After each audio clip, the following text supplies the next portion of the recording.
ខែគួយគង់ធ្វើម៉ែនៅមង្គលបុរីកាប់កងលីជេរែកដីកាប់កងលីជេរែកដីបានជាកខ្លីទឿដូចពេគុកហើយចេញហើយឆ្ងាយហើយចេញខ្ញុំមិនស្រឡាញ់ប្ររងរំរង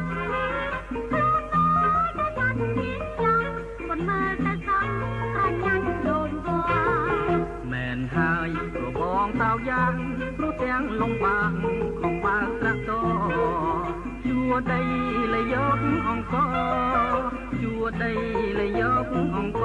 មនុស្សមួយនគររស់ដោយសាបង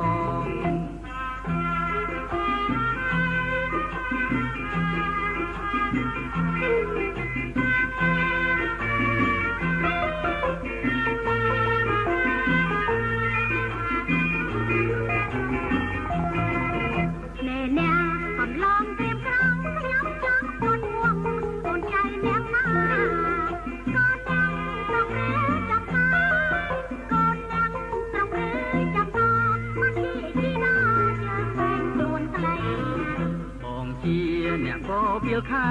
គួយគង់ទៅម៉ែនៅមង្គលបុរីកាប់កងលីជេរែកដីកាប់កងលីជេរែកដីបានជាកខ្លីទឿដូចពេគុកហើយចេញឲ្យឆ្ងាយហើយចេញខ្ញុំមិនស្រឡាញ់ប្ររងគុំរង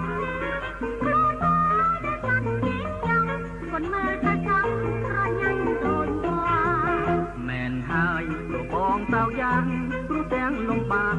ของបើកត្រាក់តជួដីលយកអង្គជួដីលយកអង្គមនុស្សមួយនគររស់ដោយសាបងចាស់តាមកហែ